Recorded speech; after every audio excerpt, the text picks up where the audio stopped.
18 லட்ச ரூபா மதிப்புள்ள கேஷ் பாக்ஸை எடுத்துகிட்டு கிளம்பிட்டார் அப்படின்னு சொல்லிட்டு. ஸோ பட் எந்த அளவுக்கு உண்மைன்னு தெரில. அதை பற்றியும் டிஸ்கஸ் பண்ணலாம். அதுக்கு முன்னாடி ஒரு மேனிஃபெஸ்டிங் பண்ணாங்க அந்த விஜய் டிவி டீம்ஸு. அதை பற்றியும் சில அப்டேட்ஸ் இருக்குது. அப்போ சபரி திடீர்னு வந்து அந்த இந்த கார்டு தூக்குவார்ல, ரேஷன் கார்டுன்ற மாதிரி விக்டம் கார்டு தூக்குவார். அதை பற்றியும் சில விஷயங்கள் இருக்குது. ஸோ அதை தான் முக்கியமாக நம்ம பார்க்க போகிறோம். ஸோ அதுக்கு முன்னாடி வந்து போஸ்ட் பண்ணுறது ஜாயின் பை கானா வினோத். இந்த டிசிஷன் உண்மையிலே எனக்கு ஷாக்கிங்காக தான் இருக்குது. ஏன்னா கானா வினோத்துக்கு வந்து போதுமான இன்ஃபர்மேஷன் போயாடுச்சு.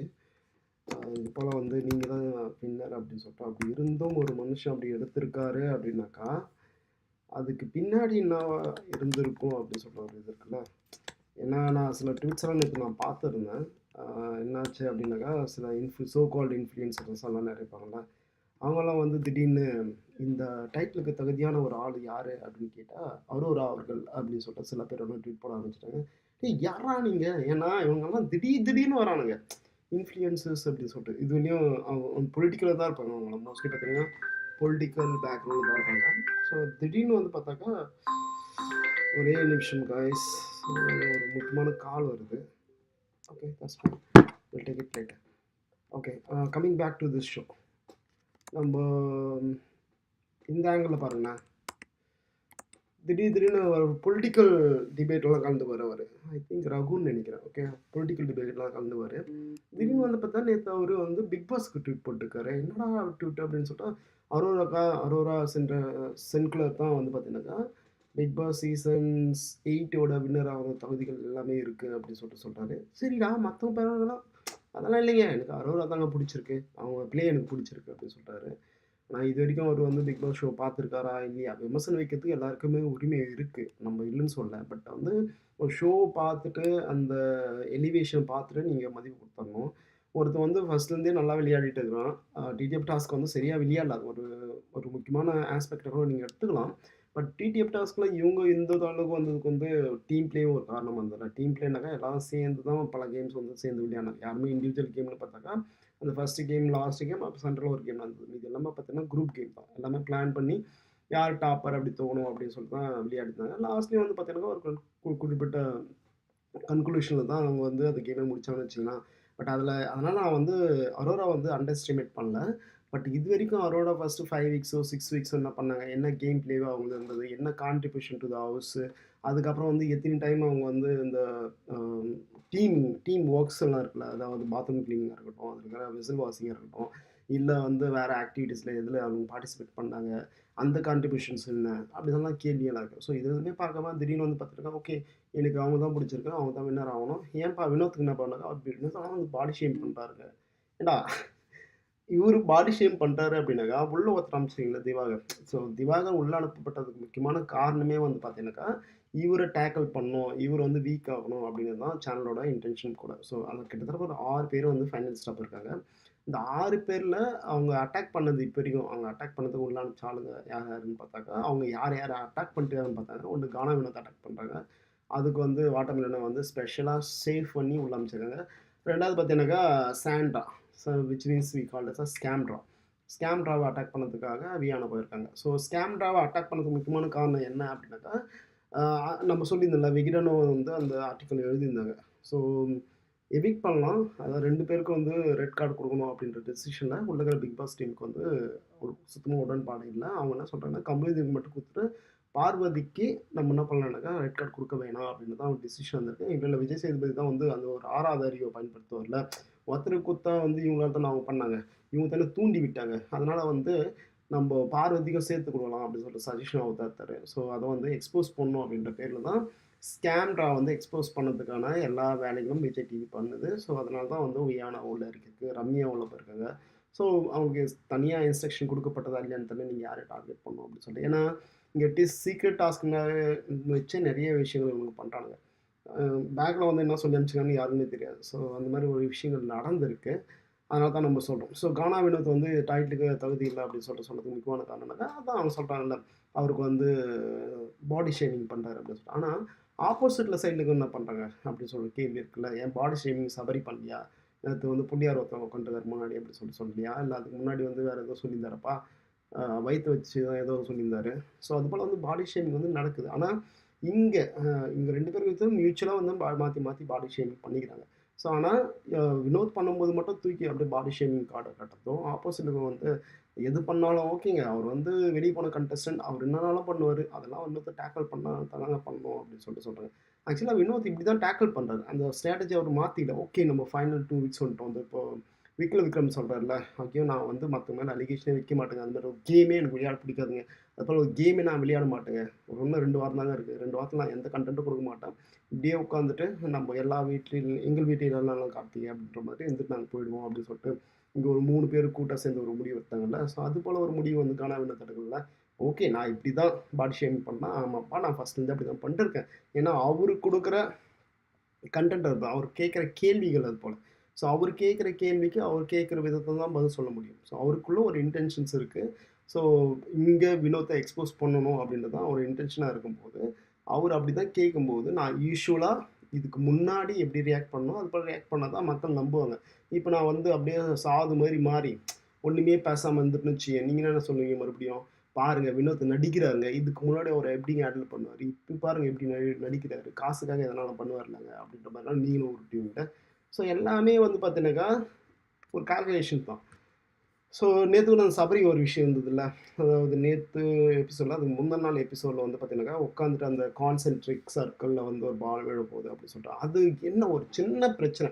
இவரு என்ன கேள்வி கேட்டாரு அப்படின்னு சொல்லிட்டு அவங்க டெலிகாஸ்ட் பண்ணல. கனாவினத்து என்ன கேள்வி கேட்டாரு அப்படின்னு சொல்லிட்டு டெலிகாஸ்ட் அவங்க பண்ணல. ஆனா அந்த சைட்ல வந்து அவர் என்ன சொல்றாருன்னா, கான்சென்ட்ரிக் சர்க்கிள்லாம் இப்படி இப்படி இருக்குங்க. அதில பால் நிக்கணும் அப்படின்னு சொல்லிட்டு சொல்லும்போது, நான் என்ன கேள்வி கேட்டேன், நீ என்ன பதில் சொல்லிட்டு இருக்க அப்படின்னு சொல்லிட்டு சொல்லாங்காட்டியும், அப்படியே மூஞ்சி ரியாக்ஷன் மாறிடும். அதுதான் வந்து கானா வினோத் மறுபடியும் மறுபடியும் சொல்றாரு. பாருங்க உங்க ஃபேஸ் ரியாக்ஷன் உ அப்படின்னு சொல்லிட்டு நீங்க ஃபேஸ் ரியாக்ஷன் மாறும்போது அது என்ன ட்ரிகர் பண்ணுது. அதுக்கான ரியாக்ஷன் தான் அது போல அப்படின்னு சொல்லிட்டு. ஸோ இவர் கேட்குறாரு, "ஏய் நான் என்ன கேள்வி கேட்டேன்?" அப்படின்னு சொல்லிட்டு காத குடுத்து கேட்டு அதுக்கப்புறம் பதில் சொல்ல போனா, இப்படி இப்படி அப்படின்னு சொல்லிட்டு ஃபேஸ் ரியாக்ஷன் பண்ணி அவர் வந்து சொன்னோனே அப்படியே ட்ரிகர் பண்ணி அது பெருசாகணும். ஸோ அதுதான் நம்ம ஒரு வீடியோ நம்ம இந்த கிளிப்பில் நம்ம போட்டிருப்போம். ஸோ ட்ரிகர் பண்ணிட்டு உடனே என்ன பண்ணுவாங்கன்னாக்கா, அப்படியே ஃபேஸை மாற்றிக்குது. ஸோ அது போல வேலைகள்லாம் பண்ணிருக்காங்க. ஸோ ரியாக்ஷன் மீட்டர்ன்னு சொல்லிட்டு ஒண்ணு வச்சு நம்ம போட்டோம். ஏன்னா, அப்பதானே தெரியும். ஏன்னா ஃபாஸ்ட்டா போயிடுது. இங்க கானா வினோத் ட்ரிகர் ஆயிட்டு கத்துறது மட்டும் தான் டெலிகாஸ்ட் ஆகுது. ஆனா ட்ரிகர் பண்ணிட்டு அவனுக்கு கம்முனு அப்படியே அமக்கமா இருந்துடுறாங்கல்ல, அந்த மாதிரி விஷயம் என்னன்னா டெலிகாஸ்ட் ஆகவே மாட்டேங்குது. அதுக்கப்புறம் பார்த்தீங்கன்னா, இவங்க 3 பேரும் சேர்ந்துட்டு, அதாவது இந்த டீம் சேர்ந்துட்டு நெக்ஸ்ட் கானா வினோத் தான் நம்ம டார்கெட் பண்ணணும். ஏன்னா ஆல்ரெடி 2 பிளேயர்ஸ் அதாவது டாப்ல இருந்த 2 பிளேயர்ஸ் டாப்ல இல்ல, டாஸ்க் வைஸ் நல்லா பெர்ஃபார்ம் பண்ணியிருந்த, கன்டென்ட் குடுத்திருந்த 2 பிளேயர் வந்து அப்படியே ரெட் கார்டு குடுத்து, உங்க நடிப்பால அப்படியே நடிப்பெல்லாம் நடிச்சு வெளிய அனுப்பிச்சுட்டீங்க. கரெக்ட்டா? உண்ம தானே? ஸோ அந்த நடிப்புக்கு தான் வந்து விஜய் சேதுபதி தூக்கி 2 கார்டு வந்து குடுத்துருக்காரு. யார் யாரு? இந்த விக்ரம்ஸ், சபரி அண்ட் சாண்டா இவங்க 3 பேரும் தான் நாடகத்த அரங்கேற்றிருந்து, "நீங்க உள்ளயே இருங்க. நாங்க எல்லாத்தையும் பார்த்துக்குறோம். செம மாசு, பிஜிஎம் அப்படி இப்படின்னு போட்டுலாம் சில விஷயங்கள் பண்ணாங்கல்ல. அதுக்கான ரெட் கார்டு குடுத்தாங்க." ஆனா அந்த ரெட் கார்டு குடுத்தது வந்து மக்கள் எப்படி பண்றாங்க பார்க்குறாங்க. ஃபர்ஸ்ட் என்ன சொல்லுவாங்க, மக்கள் கொண்டாடுறாங்க. பாருங்க ரெட் கார்டெல்லாம் கொண்டாடுறாங்க அப்படின்றாங்க. நேத்தெல்லாம் மீம்ஸ்ல பார்க்குறேன் வச்சு செஞ்சுட்டு இருக்காங்க. எல்லாருமே ம் அது வந்து ஒரு ட்ரெண்டிங் மெட்டீரியலா மாறுச்சு. மீம் மெட்டீரியல்னு சொல்லுவாங்கல்ல. அது மீம் மெட்டீரியல் மாரி மாறியிருக்கு அது. இந்த பாரு இந்த பையன் வந்து கீழ விழுந்து அது போல ஆவறதாகட்டும். நேத்து ஒரு வீடியோ பார்த்திருந்தேன். அந்த வீடியோல பார்த்தீங்கன்னாக்கா, ஃப்ரெண்ட்ஸுங்க வந்து ஒண்ணா சேர்ந்துட்டு, யாரு நல்லா ஆக்டிங் பண்றாங்க அப்படின்ற மாரியெல்லாம் அந்த பர்ட்டிகுலர் மெட்டீரியல் வந்து ட்ரெண்டிங் டெம்ப்ளேட் சொல்லுவோம்ல. ட்ரெண்டிங் டெம்ப்ளேட்டா மாறிருக்கு. அப்படின்னா என்ன அர்த்தம்? மக்கள் வந்து புரியுது. அதான் சொல்லுவார்ல விஜய் சேதுபதி, கேமராவ நீங்க வேணா அதாவது கேமரா மேன ஏமாத்தலாம். ஆனா கேமரா ஏமாத்த முடியாதுன்னு சொல்லிட்டு. எங்களுக்கு பச்சையா தெரியுது அவங்க நடிச்சிருக்காங்க அப்படின்னு சொல்லிட்டு. இருந்தாலும் விஜய் சேதுபதி வந்து முழுமையா நம்புறாரு. அவங்களுடைய ஃப்ரெண்டோட ஒய்ஃப முழுமையா நம்பி, அந்த ரெட் கார்ட தூக்கி அசால்ட்டா குடுத்துட்டாரு. யாருமே ரெட் கார்ட் டிமாண்ட் பண்ணாத பட்சத்தில கூட.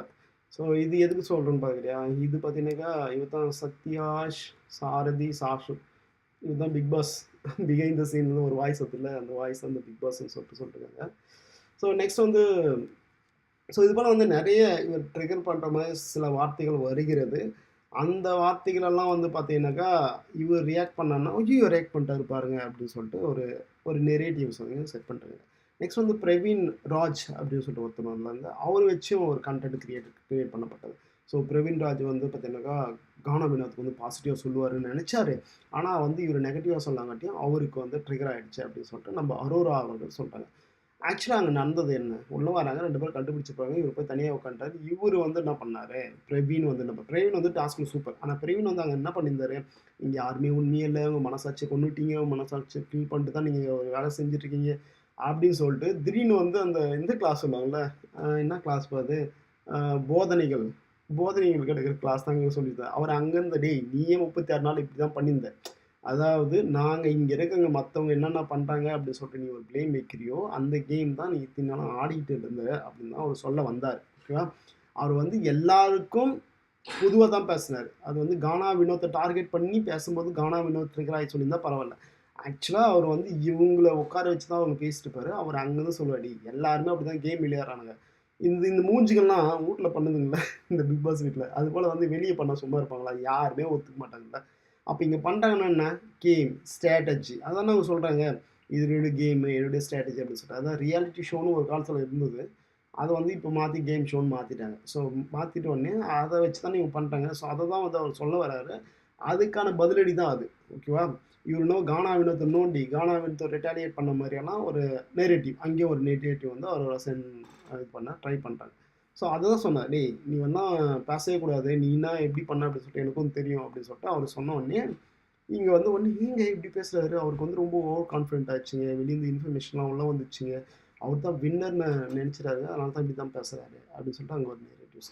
ஆனா இவங்க கும்பல் கும்பலா சேர்ந்துகிட்டு இந்த அன்பு கேங் வந்து இப்போ பார்த்தீங்கன்னா, ஸ்கேம்டா கேமா மாறிடுச்சு. ஸோ ஸ்கேம்டா கேமா மாறினோனே என்ன ஆச்சுனாக்கா, ஓகே ரெட் கார்டு குடுக்க ஆரம்பிச்சுட்டாங்க. நம்ப வந்து அடுத்த ரெட் காஸ்ட்க்கு வந்து மேனிஃபெஸ்டிங் பண்ணுவோம் அப்படின்னு சொல்ற சீன் தான் எடுத்திருக்காங்க. ஆனா இங்க இங்க நடந்த விஷயம் என்ன அப்படின்னாக்கா, வியானா அப்படின்னு சொல்ற ஒரு கேரக்டர் உள்ள வந்து, வியானா வந்து out of the game. Viana என்ன பேசலாம் அவங்க ரெட் கார்டோ, கிரீன் கார்டோ, ப்ளூ கார்டோ இல்ல ரேஷன் கார்டோ எந்த கார்டும் தர முடியாது. விஜய் சேதுபதியால. ஸோ வியானா எந்த மூடுக்கு வந்துச்சுனாக்கா, விஜய் சேதுபதிலாம் இருக்கான். ஒரு ஓரமா இருக்க சொல்லிட்டு அவன, நான் ஸ்கேம்டா பொழகுறது பொழகுறது தான் அப்படின்னு சொல்லிட்டு ஒரு இன்டென்ஷன்ல தான் உள்ள இறக்கிட்டு நல்லா புரியுது. ஏன் ஸ்கேம்டா அடிக்கணும் சொல்லுங்க பார்க்கலாம். ஏன்னா வெளிய வந்து பார்க்கும்போதே தெரியும்ல.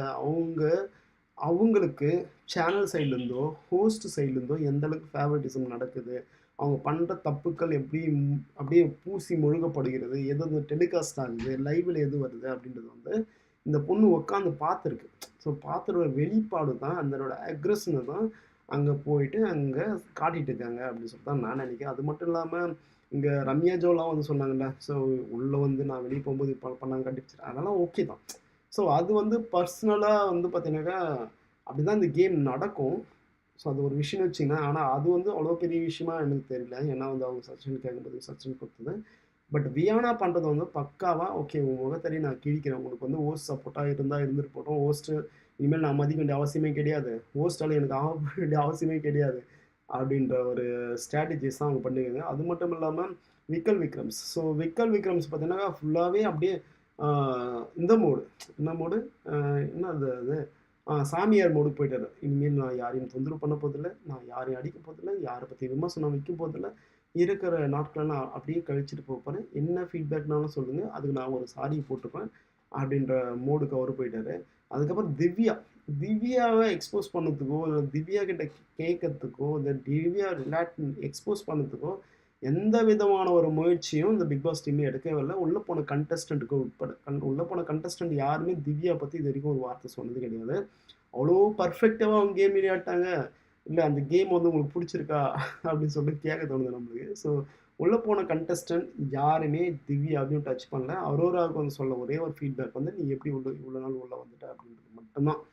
ஸோ அந்த ஃபீட்பேக் வந்து பார்த்தீங்கன்னாக்கா, டிடிஎஃப் டாஸ்க் வின் பண்ண உடனேயே அந்த ஃபீட்பேக்கும் செல்லாததா போயிடும். அத விட்டுட்டு, அவங்க என்ன பண்ணாங்க அந்த வீட்ல சர்வை பண்ணதுக்கு அப்படின்றத எக்ஸ்போஸ் பண்ணத விட்டு, "நீ எவ்வளோ நாள் இங்க வந்ததுன்னு தெரியல. நீ எவ்வளோ நாள் இங்க வந்ததுன்னு தெரியல." அப்படின்னு சொல்லிட்டு ஒரே டெம்ப்ளேட்ட உரத்துதுனால, அந்த டெம்ப்ளேட் வந்து இன்வேலிடேட் ஆயிடும். ஏன்னா, அவங்க டிடிஎஃப் டாஸ்க் வின் பண்ணியிருக்காங்க. அப்படின்றதும் தெரியாம இவங்க ஏதோ பண்ணிட்டு இருக்காங்க. அதுக்கப்புறம் டாஸ்க் டாஸ்க் அப்டேட்ஸ் பார்த்தீங்கன்னாக்கா, நெறைய இதுவரைக்கும் 4 டாஸ்க் இப்போ நடந்திருக்கு. டிடிஎஃப்ல அந்த மணி பாக்ஸ் பொறுத்தவரைக்கும். அதில வந்து கானா வினோத் தான் வந்து நல்லா நெறைய கான்ட்ரிபியூட் பண்ணியிருக்காரு அப்படின்னு சொல்லிட்டு நான் நெனைக்கிறேன். அத நம்ம பார்க்கலாம். யார் யார் எவ்வளோ கான்ட்ரிபியூட் பண்ணியிருக்காங்க அப்படின்ற இன்ஃபர்மேஷன் நம்ம ரெக்கார்ட் பண்ணி வச்சிருக்கோம். அப்புறம் ஸ்பெஷலா நேத்து எக்ஸ் வெர்சஸ் கரண்ட் கண்டஸ்டன்ட்க்கான ஒரு டாஸ்க் நடந்ததுல்ல. அதில வந்து எக்ஸ் கண்டஸ்டன்ட் வந்து சூப்பரா அடிச்சு துவம்சம் பண்ணிட்டாங்க. இவனுன்னா ரொம்ப கான்ஃபிடென்ட்டா இருந்தாங்க. இந்த சைடில் வந்து சபரி, அப்புறம் கானோ வினோத், அதுக்கப்புறம் திவ்யா 3 பேருமே நல்ல பிளேயர்ஸ் தான். ஆனால் அந்த சைடில் வந்து பிரவீன் ராஜ் வந்தார். பிரவீன் ராஜ் வந்து உண்மையிலேயே டாஸ்க்கை பொறுத்தவரைக்கும் செம சூப்பரான பர்ஃபார்மர். கிட்டத்தட்ட 80% ஆஃப் வின்னிங் ரேஷியோ வச்சுருக்காரு இந்த பிக் பாஸ் டாஸ்க்கை பொறுத்து மட்டும். அவர் மட்டும் வந்து டிடிஎஃப்ல இருந்திருந்தாருன்னா இவங்க யாருமே வந்து கிட்ட கூட வந்திருக்க முடியாது. அந்த அளவுக்கு வந்து ஒரு பர்ஃபெக்டான டாஸ்க் ரேஷியோ அதிகமாக வச்சுருக்க, வின்னிங் ரேஷியோ அதிகமாக வச்சுருக்க ஒரு கண்டஸ்டன்ட் வந்து பிரவீன் ராஜ். அவர் வந்து சூப்பராக அந்த செகண்ட் இதில் வருவார். ஆக்சுவலாக அவர் ரொம்ப ஸ்பீடப் பண்ணி கொடுத்துருப்பார். அப்புறம் தேர்ட் வந்து பார்த்தீங்கன்னாக்கா இங்கே ரம்யா ஜோவும் வந்து அந்த இந்த பாலை கேரி பண்ணிட்டு பக்காவாக முடிச்சிருப்பாங்க. ஸோ இதை முடிச்ச உடனே இந்த சபரிக்கல்ல பத்தலை நான் அவனை ஜெயிச்சிட்டேன், பார்த்தல நான் அவனை ஜெயிச்சிட்டேன் அப்படின்னு சொல்லிட்டு 1-on-1 போயிட்டான் வியானா கூட 1-1 போயிட்டு இவர் மிச்சர் இல்லை அப்படின்னு சொல்லிட்டு இவன் நிரூபிக்கிறான். எப்பா நீ மிச்சர் தான்பா, 1 hour எபிசோடு பார்ப்பா, 1 hour எபிசோடு நீ இல்லையே இல்லைப்பா, ஏதோ 1-2 எபிசோடு தான். இது எந்த அளவுக்கு போயிருக்கு சீரிஸா அப்படின்னு கேட்டக்கா, நேற்று வந்து ஆண் பாவம்னு ஒரு மூவி வந்து ரிலீஸ் ஆச்சுல, அந்த ஆண் பாவம் மூவிக்கு இவர் போயிட்டு ப்ரொமோட் பண்ணிட்டு மறுபடியும் உள்ளே வந்தார் அப்படின்னு சொல்லிட்டு சர்காஸ்டிக்காக அந்த டேரக்டர் சொல்ல, அதை கூட நம்புற அளவுக்கு இவர் பர்ஃபார்மன்ஸ் இருந்திருக்கு. ஏன்னா இவர் எப்பவுமே இருக்க மாட்டார்ல, டிவியை திறந்தா சபரியே இருக்க மாட்டார். சபரி ஏதோ ஒரு மூணு இருப்பார், இல்லை காட்டவே மாட்டாங்க. இல்லை பார்வதி, கமருதீன், இந்த பக்கம் திவ்யா கூட ஓரளவுக்கு எடுத்துக்கிச்சு. இந்த பக்கம் அமித்தும் ஓரளவுக்கு ஸ்க்ரீன் ஸ்பேஸ் எடுத்துட்டாரு. ஸ்கேம்ட்ரா ஆல்மோஸ்ட் எல்லா ஸ்க்ரீன் ஸ்பேஸும் அழுது எடுத்துட்டாங்க. இவர் எங்கே இருக்காங்கன்னே தெரியாமல் போயிடுச்சு. ஸோ நீங்கள் நினச்சி பாருங்க, இங்கே இன்டர்நெட்டில் இருக்கிறவங்க அதை கூட நம்புறாங்க. இவர் ஆண் பாவத்துக்கு வெளியே போயிட்டு ப்ரொமோட் பண்ணிட்டு அப்புறம் உள்ளே வந்துருக்காரு அப்படின்னு சொல்லிட்டு நம்புற அளவுக்கு தான் அண்ணனோட பர்ஃபார்மன்ஸ் உள்ளே வந்துருக்கு. வேற என்ன சொல்றதுன்னு தெரியல நான். ஓகேவா? ஸோ அவரு போயிட்டு வியானா கிட்ட சொல்றாரு, பார்த்தல நான் உன்னை வின் பண்ணிட்டேன் அப்படின்னு சொல்லிட்டு. இன்னும் புரிஞ்சுக்கிற மாதிரி எதுவுமே தெரியலன்னு வச்சுங்களேன். நெக்ஸ்ட் வந்து பார்த்தீங்கன்னாக்கா இந்த 2, 3 எல்லாரையும் முடிச்சுட்டுமா நம்ம. இந்த 6 பேரில் வந்து எந்த ஜோக்கர் உள்ளதுன்னு தெரிய மாட்டேங்குது. ஃபஸ்ட்டு கணக்கு போட்டுலாம். ஃபஸ்ட்டு கானா வினோத், அப்புறம் சபரி, அப்புறம் விக்ரம்ஸு, அரோரா, அப்புறம் திவ்யா கணேஷ், அதுக்கப்புறம் ஸ்கேண்ட்ரா. ஸோ இவ்வளோ தான் இருந்தது.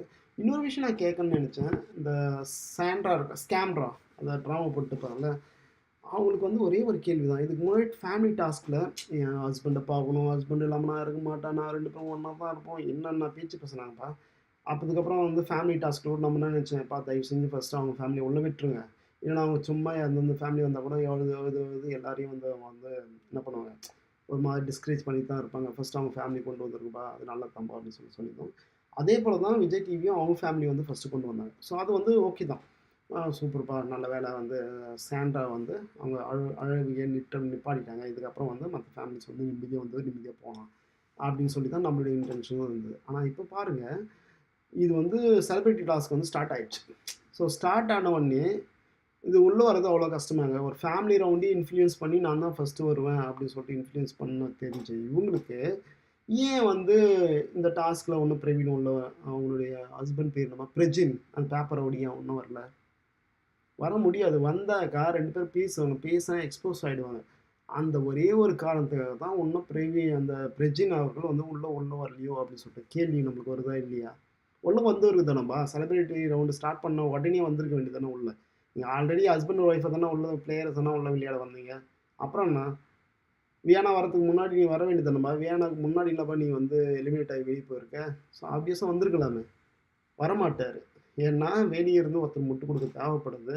வர மேலாம் கேஸ் போட்டுருவேன், இதை பண்ணுருவேன், அதை பண்ணுறேன்னு மிரட்டுறதுக்கு டைம் இருக்குது. ஆனால் உள்ளே வரதுக்கு டைம் இல்லையோ சார் இருக்குது அப்படின்ற ஒரு கேள்வியும் நம்ம இங்கே வச்சுக்கணும்.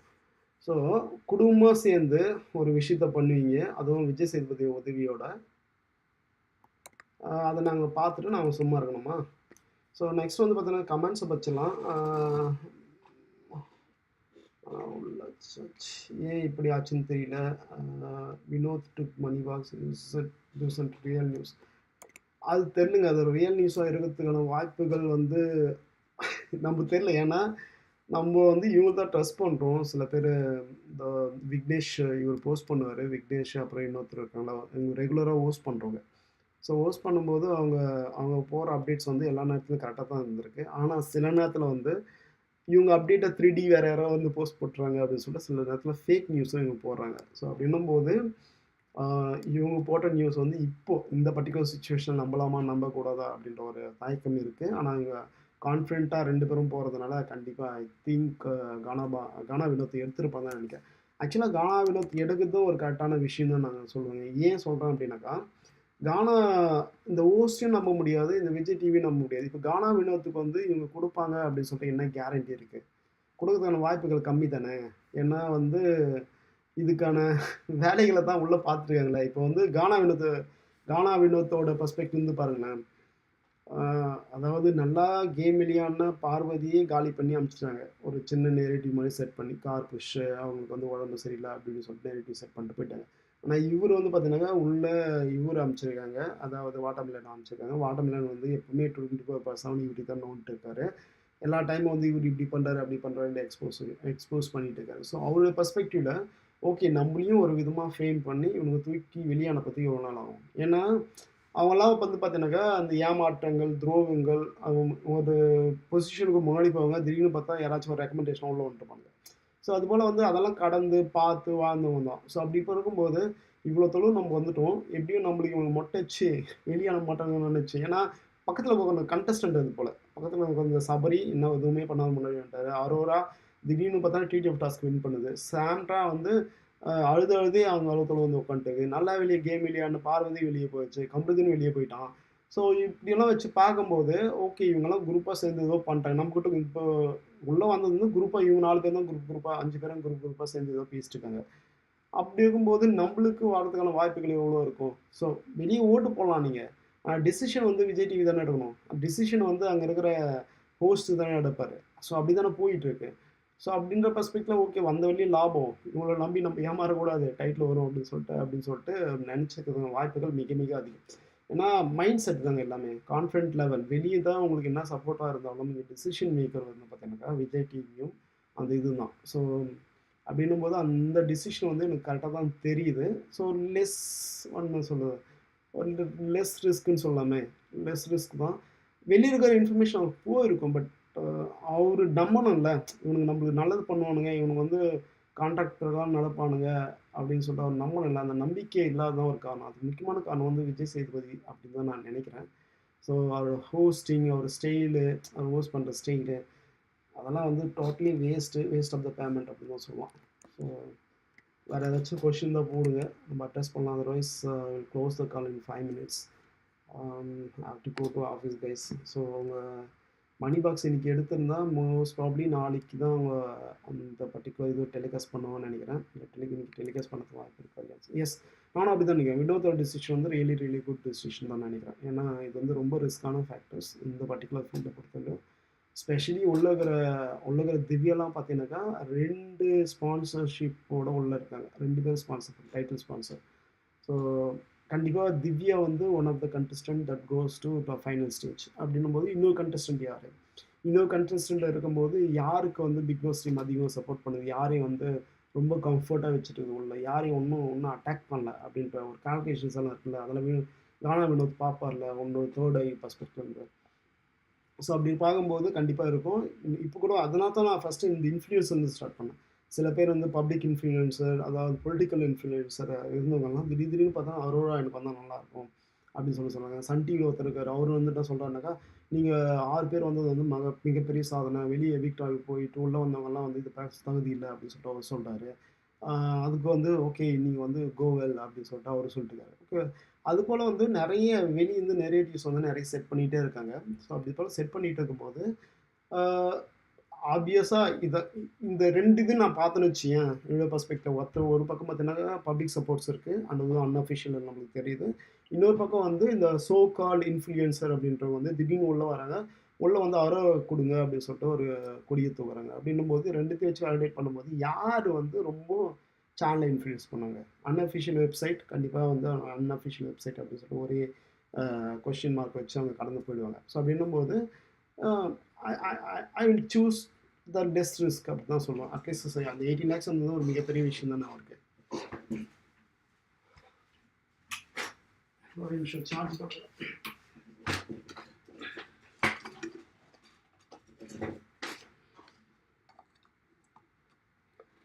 ஹோஸ்ட் பிபி எல்லாம் வினோத் டைட்டிலுக்கு சப்போர்ட் பண்ண மாட்டானுங்க. எஸ் அஃப்கோர்ஸ் ஹோஸ்டெல்லாம் சப்போர்ட் பண்ணதுக்கு என்னங்க இது இருக்கு? ஏன்னா ஃபேஸ் வேல்யூன்னு ஒண்ணு இருக்குல்ல. ஃபேஸ் வேல்யூ இல்லல்ல. ஒரு டைட்டில் வந்து வச்சு நிக்கிறாங்க அப்படின்னாக்கா, அவங்க ஃபேஸ் வேல்யூ வரணும். அந்த ஃபேஸ் வேல்யூல வந்து நீங்க அழகா இருக்கணும். எஸ்பெஷலி நல்ல அவங்க ப்ராடக்ட்டா இருந்தா ரொம்ப நல்லது. அப்படின்னும்போது யாரோ போற வரவங்கள கூப்பிட்டு அவங்க ஏன் டைட்டில் தரணும்? கண்டிப்பா ஒரு டைட்டில் தர்றதுக்கான வாய்ப்புகள் கம்மி தான். நம்ம வேணா நெனைக்கலாம். அன்அஃபிஷியல்னு நெறைய ஓட்டிங் இருக்குங்க. 40% ஓட்டிங். அன்அஃபிஷியல் வந்து கரெக்ட்டா தான் சொல்லுது. 40% ஓட்டிங் தான் சொல்லுது. 40%னாக்க கண்டிப்பா டைட்டில் குடுப்பாங்க. ஆனா, அது கண்டிப்பா குடுப்பாங்களா? அப்படின்னு சொல்லிட்டு ஒரு கேள்வி இருக்குல்ல. கண்டிப்பா அதுக்கு வந்து ஒரு ரிஸ்க்கான ஃபேக்டர் தான். 80 லேக்ஸ் எடுத்திருக்காரு அப்படின்னாக்கா, கண்டிப்பா நான் வந்து ஒரு குட் டிசிஷன் தான். ரொம்ப பேட் டிசிஷன்லாம் சொல்ல மாட்டேன். அது ரியலி ரியலி குட் டிசிஷன். இவனுக்கு ஒண்ணுமே இப்ப ஒண்ணுமே செய்யாம வெளிய அனுப்புறதுக்கு வந்து கண்டிப்பா அந்த பர்ட்டிகுலர் நம்பர்ஸ் வந்து நல்ல நம்பர்ஸா தான் இருக்கும். அ பார்க்கலாம் அவர் என்ன பண்றாரு அப்படின்னு சொல்லிட்டு. Thank you guys. Thank you for joining the call. மறக்காம நம்ம ஆப்ப டவுன்லோட் பண்ணீங்க. ஆப்ல வந்து நம்ப இவங்க என்ன பெர்ஃபார்ம் பண்ணாங்க அப்படின்றத வந்து நான் ஆல்ரெடி சொல்லியிருக்கேன். உங்க எல்லாருக்குமே ஆப் தெரியும்ல. ஸோ யாராச்சும் தெரியாதவங்க இருந்தாங்கனாக்கா, கண்டிப்பா ஆப் டவுன்லோட் பண்ணுங்க. ஸோ இந்த ஆப்ல வந்து நம்ம கண்டஸ்டன்டோட டீட்டெயில், பெர்ஃபார்மன்ஸ், டாஸ்க் எல்லாத்தையும் நம்ம வந்து இன்ச் பை இன்ச்சா ரெக்கார்ட் பண்ணி வச்சுருக்கோம். கிட்டத்தட்ட ஒரு 400 டாஸ்க்கு மேல நம்ம ரெக்கார்ட் பண்ணி வச்சிருக்கோம். ஸோ அது நான் லிங்க் எங்க டிஸ்கிரிப்ஷன்ல தரேன். நீங்க மறக்காம அதையும் நீங்க டவுன்லோட் பண்ணீங்க. It will be really really helpful for you.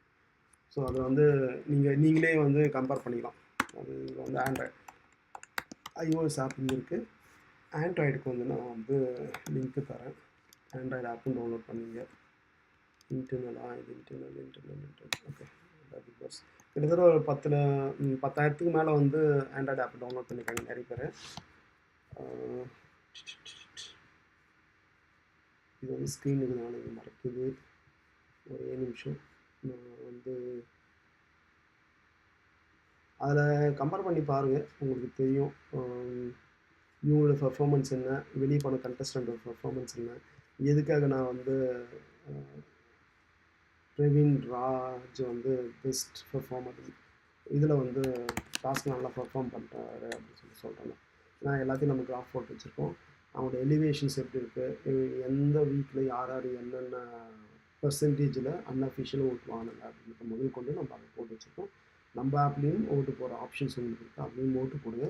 So அதில் எத்தனை பேர் ஓட்டு போட்டுருக்காங்கன்னு பார்க்கலாம். ஏன்னா அதில் வந்து ரொம்ப ரெஸ்ட்ரிக்ஷனாக இருக்கும் நம்மளோட ஆப்புக்குள்ளே. நீங்கள் லாகின் பண்ண தான் ஓட் பண்ண முடியும். ஏன்னா I don't want to record the fake vote. அப்புறம் ஃபேக் ஓட் ரெக்கார்ட் பண்ண வச்சு நாளைக்கு நீங்கள் என்ன வந்து கேட்க மாட்டீங்களா, நீங்கள் என்ன ஃபேக் ஓட்டு டேட்டா பேஸ் அப்டேட் பண்ணுறீங்க அப்படின்னு சொல்லிட்டு. அதனால் வந்து இந்த ஃபேக் ஓட்டெல்லாம் நம்ம அலோவ் பண்ணதில்லை. நீங்கள் லாகின் பண்ணோம், ஒரு நாளைக்கு ஒரு ஓட்டு தான் போட முடியும் அப்படின்ற ரெஸ்ட்ரிக்ஷன்ஸ் ஃபாலோ பண்ணியிருக்கோம். கிட்டத்தட்ட பார்த்தீங்கன்னாக்கா 15 ஓட்டு காணாம விழுந்தது தான் வந்துருக்கு. இதுலேயும் 45% ஆஃப் ஓட் ஷேர். ரெண்டாவது வந்து திவ்யா கணேஷ் 7 ஓட்ஸு, விக்கல் அக்ரம்ஸ் 5 ஓட்ஸு, சபரி 4 ஓட்ஸு, சாண்ட்ராணி வந்து 2 ஓட்ஸ் அப்படின்னு தான் வந்து நம்மளுடைய சார்ட்டும் காட்டுது. நம்மளுடைய சார்ட்டும் வந்து காணாம விழுந்தது தான் வின்னர் அப்படிங்கிற மாதிரி தான் காட்டுது. பட் காணாம விழுந்தது decide to take a box. அது வந்து ஓகே தான் நான் சொல்லுவேன். Thank you guys. So I have to leave the office. So ஆஃபீஸ்க்கு போயிட்டு நாளைக்கு ஒரு 7:45 என்னுடைய டைமில் வந்து மறுபடியும் இதே டைம் நம்ம மீட் பண்ணலாம். உங்களுக்கு ஏதாச்சும் கொஷின்ஸ் கிளாரிஃபிகேஷன் தான் நோட் பண்ணி வச்சுங்க. ஆப்பை எக்ஸ்ப்ளோர் பண்ணுங்கள். ஆப்பில் ஏதாச்சும் கொஷின் தான் நான் வந்து கேளுங்க. I'm trying to answer it. Okay.